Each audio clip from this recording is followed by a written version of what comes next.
Hello everyone, मैं आशीष आप सभी का स्वागत करता हूँ U1 एजुकेशन प्लेटफॉर्म पे। तो आज है हमारे पास 11th क्लास का फर्स्ट चैप्टर। इस वीडियो में हम बात करेंगे टर्म्स एंड कंसेप्ट के बारे में, जो इसकी इंपॉर्टेंट टर्म्स होते हैं, वर्ड यूज़ होते हैं, और यही रहने वाला है शॉर्ट वीडियो। तो अंत तक बने रहें, अपने डाउट क्लियर कर रहे हैं। तो सबसे पहले आते हैं सेट के ऊपर। सेट क्या होता है? Set is a collection of well defined object. बस आपको इतना ही समझना है। Set is a collection of well defined object. Object की जगह आपको एलिमेंट भी मिल सकता है। अब इसका मतलब क्या होता है? सेट एक कलेक्शन होता है ना, और वो वेल डिफाइंड होना चाहिए। जैसे कि अगर मैं बोलूँ set of years of month, year में कितने 12 मंथ होते हैं? जनवरी, फरवरी, मार्च, अप्रैल, ऐसे करके आप आखिरी तक जाओगे दिसंबर। तो ये 12 एलिमेंट है ना, और हर कोई बच्चा 12 एलिमेंट का ही सेट बनाएगा अगर उसे मंथ की बात की जाए। ऐसा तो है नहीं कोई एक्स्ट्रा अपना नया बना देगा 13 मंथ्स का, नहीं। ये चीज़ें क्या हैं? सबके लिए सेम है और वेल डिफाइंड है, तो ये एक सेट कहलाएगा। जैसे कि एक और एग्जांपल ले लेते हैं, मैं यहाँ पे लिख देता हूँ। जैसे किसी भी सिंगर का कलेक्शन है उसके सॉन्ग का, अरिजीत ले लेते हैं। अरिजीत के बहुत सारे गाने हैं, है ना। अब वो कितने भी गाने हैं वो उसका कलेक्शन है। अब ऐसा तो है नहीं अरिजीत के आप आतिफ असलम के मिक्स कर दोगे। अरिजीत के जितने भी सॉन्ग हैं उसका कलेक्शन है। तो जो उसके सॉन्ग है वो क्या रिप्रेजेंट कर रहे हैं? एलिमेंट रिप्रेजेंट कर रहे हैं, है ना। और वो सबके लिए सेम है। चीज़ें समझ में आ रही हैं और वेल डिफाइंड है। अगर मैं बोलूँ आपके फेवरेट सिंगर का नाम बताइए, फेवरेट सिंगर का नाम बताइए, तो हर बच्चे का अलग अलग फेवरेट सिंगर होगा। तो वो क्या है? वो वेल डिफाइंड एक सेट नहीं है, तो वो कंसीडर नहीं किया जाएगा, क्योंकि हर एक बच्चे के लिए अलग अलग होगा। ऐसे ही अगर मैं बात करूँ, आप फेवरेट एनिमल का नाम बताइए या डेंजरस एनिमल का नाम बताइए। किसी मैं बच्चे से पूछूँ डेंजरस एनिमल बताइए, है ना, तो सबके अकॉर्डिंग अलग अलग होगा। किसी को टाइगर डेंजरस लगता है, किसी को लायन, किसी को लीपर्ड, है ना। सबकी अलग अलग चॉइस है, तो ये सेट नहीं होगा। सेट वो होता है जो सबके लिए सेम रहता है, ऐसे समझ सकते हैं, ठीक है। आगे बढ़ते हैं। नोटेशन। नोटेशन का मतलब क्या है? सेट को आप कैपिटल लेटर से शो करोगे, और कुछ नोटेशन फिक्स होती हैं। जैसे नेचुरल नंबर के लिए एन यूज़ करते हैं, होल नंबर के लिए डब्ल्यू यूज़ करते हैं, है ना। तो ये सब आपको याद रखना है। आपके चैप्टर 1 के फर्स्ट पेज पे दिख जाएगा नोटेशन क्या होती है। अब रिप्रेजेंट करने के सेट को दो तरीके होते हैं। एक होता है रोस्टर फॉर्म, जिसको बोलते हैं टेबुलर फॉर्म, और एक होता है सेट बिल्डर फॉर्म, जिसको बोलते हैं रूल मेथड। अब इन दोनों में डिफरेंस क्या है? सबसे पहले रोस्टर फॉर्म। रोस्टर फॉर्म वो होता है जब हम एलिमेंट को नंबर्स की फॉर्म में लिख रहे हैं। जैसे कि ये एग्जांपल दे रखा है ना। अब मैं बोलूँ ऑड नंबर का या इवन नंबर का, मैंने ऑड नंबर का बनाया 1 3 5 7 9, ऐसे चलता जा रहा है। ये क्या है? ये नंबर में लिखा है मैंने। अगर इसी चीज़ को मैं वर्ड में लिख दूंगा तो वो क्या हो जाएगा? सेट बिल्डर फॉर्म हो जाएगी। वर्ड में लिख दूंगा, है ना। जैसे कि वही उसी का एग्जांपल लेते हैं। तो अब मैं ऐसे लिखूंगा एक्स। एक्स क्या था? X is a such that is odd number, odd positive number. Positive use करें ना मैंने वहाँ पे, तो वो भी आपको लिखना पड़ेगा। तो ये क्या हो गया? अब ये हो गया हमारा रोस्टर, सेट बिल्डर फॉर्म। जैसे कि यहाँ पे एक एग्जांपल दे रखा है, एक्स, यहाँ पे क्या है? ये सेमी कॉलम है, सच दैट मीनिंग होता है इसका। X is a prime number less than 10। अब ये क्या है? सेट बिल्डर फॉर्म है। अगर मैं इसको रोस्टर फॉर्म में लिखूँ तो कैसे लिखूँगा? ये देखो, प्राइम नंबर बोले उसने लेस देन 10, तो 2 होगा, 3 होगा, 5 होगा, 7 होगा। यही तो प्राइम नंबर है 10 से छोटे। तो ये हो गया आपका रोस्टर फॉर्म, और इसी का ये क्या हो गया? Set builder form. अब आते हैं टाइप ऑफ टाइप के होते हैं। हमारा थर्ड पॉइंट आ गया टाइप ऑफ सेट। तो सबसे पहला आता है एम्प्टी सेट। एम्प्टी सेट क्या होता है? जिसमें एक भी सिंबल नहीं है, एक भी एलिमेंट नहीं है, वो क्या हो जाएगा? वो हो जाएगा एम्प्टी सेट। जैसे कि मैंने एक सेट लिखा, ये रहा, इसमें कुछ है ही नहीं, तो ये क्या है? एम्प्टी सेट है, जिसे नल सेट बोलेंगे। और इसको रिप्रेजेंट करने के तरीके क्या होते हैं? इसको ऐसे भी रिप्रेजेंट करते हैं, फाई से। ये देखो, ये सिंबल है फाई का। अगर आपने ऐसे कर दिया कि एक करली ब्रैकेट के अंदर फाई को रख दिया, अब ये सेट है, ये सेट है, ये नॉन एम्प्टी सेट है, मतलब ये एम्प्टी नहीं है, इसके अंदर एक एलिमेंट है फाई। अब ये सिर्फ फाई लिखा है तो ये एम्प्टी सेट है, या फिर खाली है तो दिख जाएगा, पता चल जाएगा। इसी को नल सेट भी बोलते हैं, वॉइड सेट भी बोलते हैं, ठीक है। बट आपने फाई को करली ब्रैकेट में रख दिया, तो अब ये सेट है जिसमें सिर्फ एक एलिमेंट है, वो क्या है? फाई है। तो इस चीज़ का ध्यान रखना है, क्या सिर्फ फाई हो या खाली एम्प्टी करली ब्रैकेट हो तो वो क्या है? नल सेट है, एम्प्टी सेट है। आगे बढ़ते हैं। नेक्स्ट है हमारे पास सिंगलटन सेट। सिंगलटन सेट क्या होता है? जिसमें सिर्फ एक ही एलिमेंट होगा। जैसे कि कोई भी सेट ले लीजिए, उसमें सिर्फ एक ही एलिमेंट है, 9 है, तो इसका मतलब क्या है, वो सिंगलटन है। उसके बाद आता है हमारा फाइनेट और इन्फानाइट। फाइनेट वो होते हैं जो चलते जा रहे हैं, जैसे कि मैंने ये क्वेश्चन करा था 1 3 5 9, इसके आगे चलते जा रहे हैं, डॉट डॉट लिखा है, इसका मतलब ये क्या है, इन्फानाइट है। और इसी के साथ में एग्जाम्पल है फाइनेट का, जिसमें सिर्फ 5 ऑड नंबर दे रखे हैं, तो ये फाइनेट अकाउंट कर सकते हो, ये फाइनेट है और ये क्या है, इन्फानाइट है। क्लियर, आगे बढ़ते हैं, ये आपको क्लियर हो गए होंगे, है ना। उसके बाद आता है कार्डिनल। कार्डिनल क्या होता है, cardinal is a number of finite set represented by n bracket में ए। अब इसका मतलब क्या होता है मैं यहाँ पे समझाता हूँ आपको। जैसे कि ए कोई सेट है, रेड ले लेते हैं, ए कोई सेट है जिसमें एलिमेंट दे रखा है 1 2 3 4 ऐसे, तो नंबर ऑफ एलिमेंट कितने सेट में, 4 है। तो यही क्या शो कर रहा है, हम यही शो करता है कार्डिनल नंबर। कार्डिनल नंबर क्या है इसका कार्डिनल नंबर है 4, तो नंबर ऑफ सेट को बताता है वो, ठीक है। आगे बढ़ते हैं।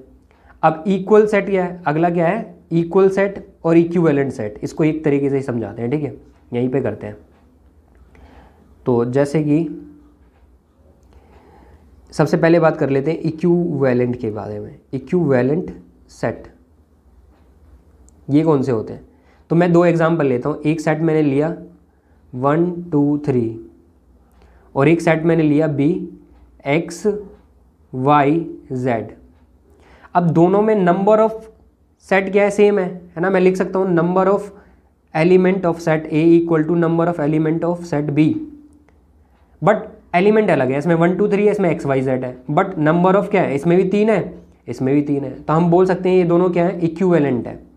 ए and B are equivalent set. समझ में आ गया आपको। अब बात कर लेते हैं इक्वल सेट कौन से होते हैं, है ना, ऊपर लिख देते हैं, क्या दिक्कत है। इक्वल सेट कौन से होते हैं फिर, इक्वल सेट्स वो होते हैं जिसमें एलिमेंट भी सेम होते हैं। जैसे कि एग्जांपल लेते हैं, एक मैंने सेट बनाया जिसमें मैंने लेटर यूज़ करे ए आर टी एच, क्या बन गया, अर्थ। और दूसरा मैंने लिया बी HEART,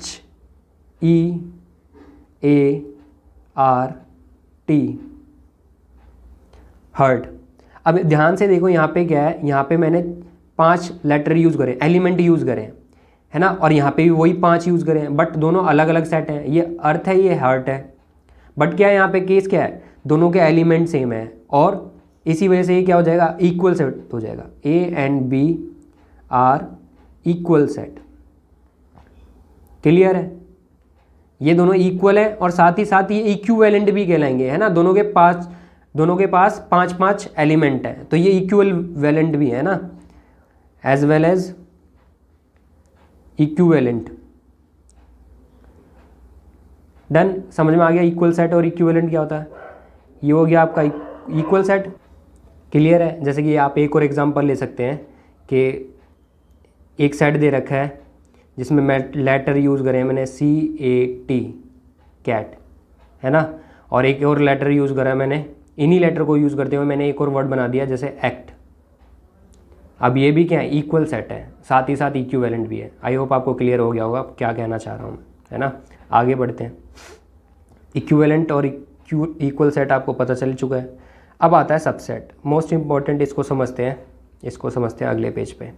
सबसेट क्या होता है, जैसे कि एक सेट दे रखा है ए एंड बी, तो इसके सबसेट कितने बनेंगे, तो नंबर ऑफ सबसेट क्या हो जाएगा, ये होता है 2 की पावर n। n क्या डिनोट कर रहा है, नंबर ऑफ एलिमेंट कितने हैं उसमें, तो यहाँ पे नंबर ऑफ एलिमेंट कितने, 2 हैं, तो ये हो गया 4। मतलब इसके 4 सबसेट बनेंगे। कौन कौन से, एक बनेगा A, एक बनेगा B और एक बनेगा ANB, और 5 हर बार बनता है, तो 4 हो गए। 5 सब में कॉमन। क्लियर है, यही क्या है, इसके सारे सबसेट्स हैं। क्या है, सबसेट्स हैं, ये A के सबसेट्स हैं सारे, ठीक है। अब बात एक और क्वेश्चन आ जाता है कि प्रॉपर सबसेट बताइए, प्रॉपर सबसेट। फिर प्रॉपर सबसेट क्या हो जाएगा इसमें, तो आपको करना क्या है, ये जो सबसेट दे रखे हैं इनमें से 1 माइनस कर देना है। कौन सा वाला, ये इटसेल्फ वाला, वो खुद वाला। तो क्या हो जाएगा, इसमें कौन से आ जाएंगे, ए आ जाएगा और बी आ जाएगा और साथ में 5 भी आ जाएगा। इसी के साथ इसका फॉर्मूला क्या बनता है, 2 की पावर n जो उसका था उनमें से 1 माइनस कर दो, है ना, एक ही तो हटाया, कौन सा, वो खुद वाला। तो ये हो गया प्रॉपर सबसेट। अब एक और क्वेश्चन फ्रेम कर दिया जाए इसमें, तो वो यूं करता है, नॉन एम्प्टी प्रॉपर सबसेट बताइए, प्रॉपर सबसेट। तो जब भी नॉन एम्प्टी आ जाए तो आपको 5 वाला हटाना है, और प्रॉपर दे रखा है तो मतलब आपको वो वाला भी हटाना है, इटसेल्फ वाला। तो इसमें फिर कौन से रह जाएंगे, ए हो जाएगा और बी हो जाएगा, सिंपल।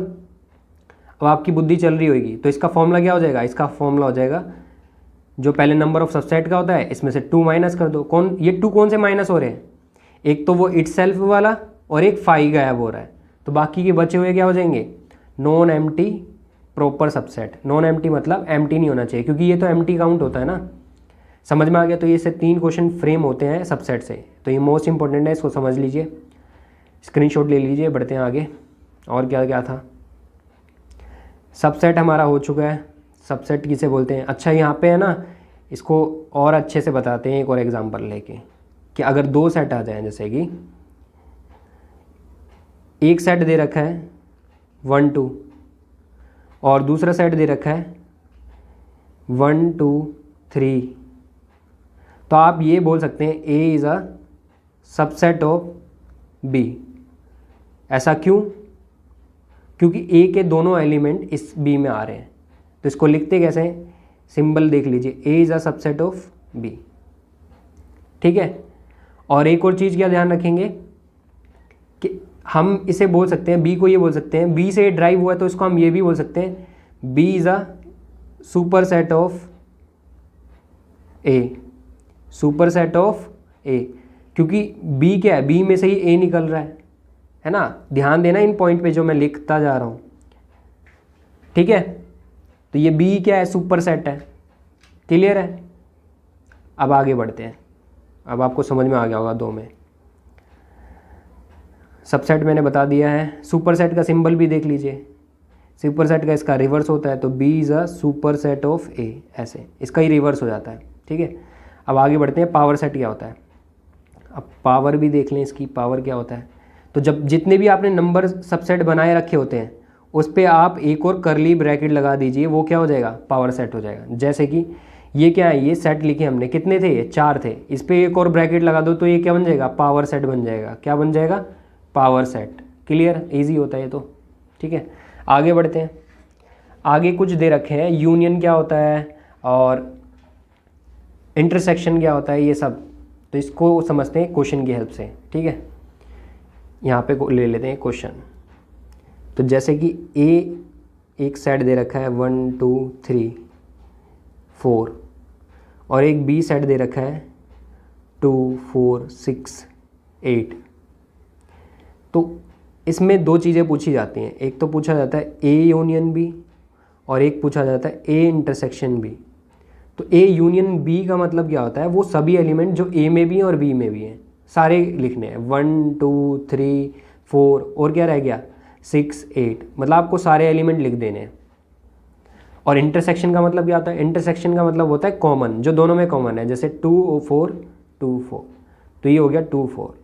अगर इसी का मैं डायग्राम बनाने की कोशिश करूँ तो डायग्राम ऐसे बनता है, देख लीजिए, वेन एंड डायग्राम आपको आना चाहिए, इससे ईजी हो जाते हैं क्वेश्चन। ये है ए और ये है बी, कॉमन जो दिख रहे हैं वो यहाँ पे लिख दो 2 और 4। ए के फिर कितने रह गए, 2 4 आ चुका है तो 1 और 3 रह गया, और बी में कितने रह गए 6 और 8 रह गया। तो आपसे वो ये भी पूछ सकता है कि बी में बी ओनली वाले कितने हैं, बी ओनली वाले को कितने हैं 6 और 8, है ना। आपसे ये भी पूछ सकता है ए ओनली में कितने हैं, तो ये क्या हो जाएगा 1 और 3। क्लियर है।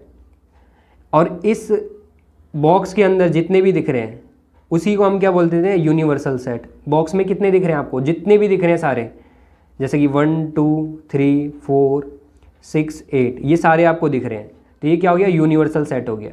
अगर ए और बी से छोड़ के बाहर कोई भी दिखता आपको, जैसे कि मान लो 7 बाहर पड़ा हुआ है, 8 पड़ा हुआ है, तो ये यूनिवर्सल में काउंट हो जाएंगे। फिर 8 तो ऑलरेडी है अंदर, है ना, 7 और ऐड हो जाएगा, मतलब इस बॉक्स के अंदर जितने भी बचे हैं वो सारे यूनिवर्सल है।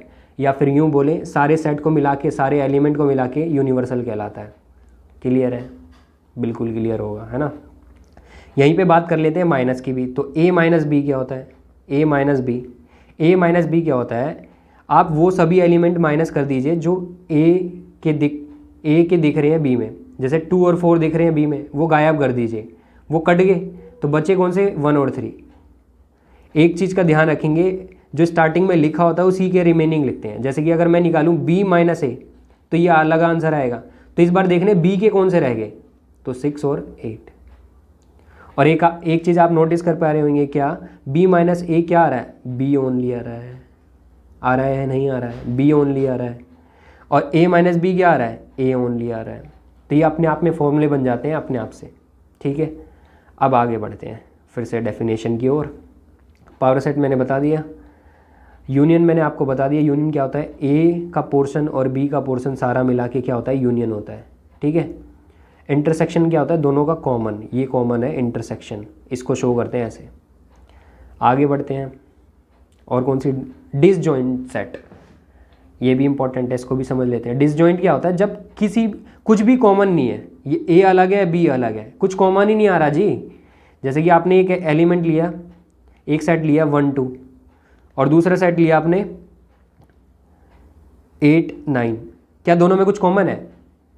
कुछ भी कॉमन नहीं है। ए इंटरसेक्शन बी, कुछ भी कॉमन नहीं है, कुछ भी कॉमन नहीं है, 5 है। इसका मतलब वो कैसे सेट है? डिसजॉइंट सेट है। A and B are disjoint set. Difference मैंने आपको बता दिया, जो माइनस करते हैं, है ना। ये क्लियर हो गया होगा। हाँ, कॉम्प्लीमेंट देख लेते हैं। कॉम्प्लीमेंट रह गया जी, कॉम्प्लीमेंट और देख लेते हैं। तो कॉम्प्लीमेंट क्या होता है? मैं यहाँ पे एक एग्जांपल देता हूँ। जैसे एक यूनिवर्सल सेट दे रखा है मेरे को, ए 1 2 3 4 5 x y z, ये यूनिवर्सल दे रखा है। उसके बाद और सेट दे दिए हैं, जैसे ए दे दिया है 1 3 4 x, और एक b भी दे दिया है, तो b भी लिख लेते हैं। b दे दिया है y z 5 1 2, ये दे दिया। तो अब इसका क्या इंटरेस्ट, वो पूछ लेते हैं। कॉम्प्लीमेंट, कॉम्प्लीमेंट क्या होता है? डैश से शो करते हैं। तो कॉम्प्लीमेंट का मतलब क्या होता है? आप यूनिवर्सल में से ए के सारी एलिमेंट हटा दो, वो ए कॉम्प्लीमेंट हो जाएगा। जैसे 1 3 4 x आ चुका है, तो बच्चे कौन से? ये बच्चा है जी 2 बच्चा है, 5 बच्चा है, और y और z बच्चा है। ए के सारे हटा दो यूनिवर्सल में से। ऐसे ही बी कॉम्प्लीमेंट क्या होगा? बी के सारे हटा दो, तो क्या बचा?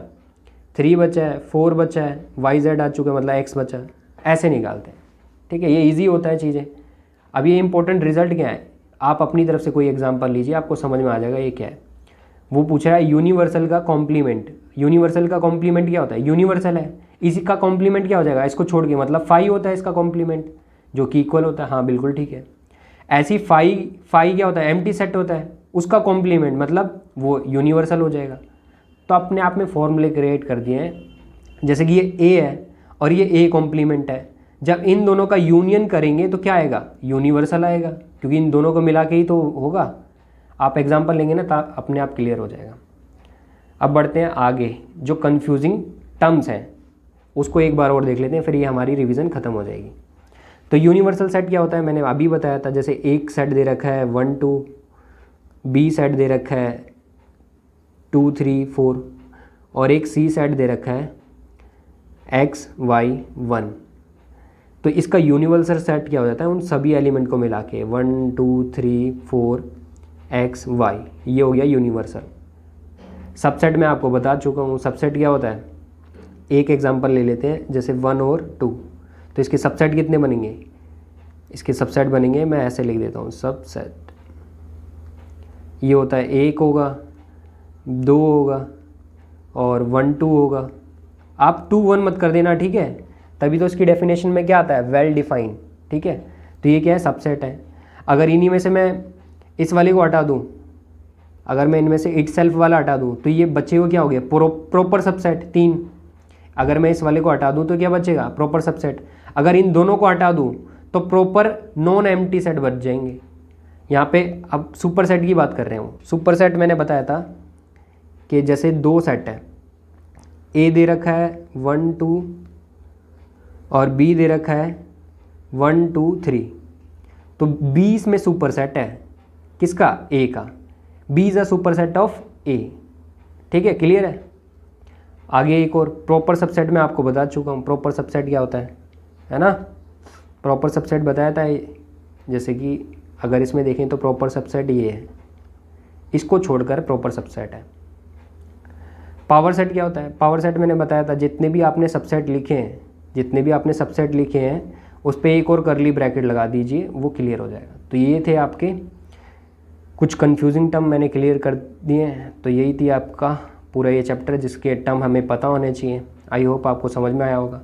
तो मिलते हैं ऐसी इंटरेस्टिंग वीडियो में अगले कंसेप्ट के साथ।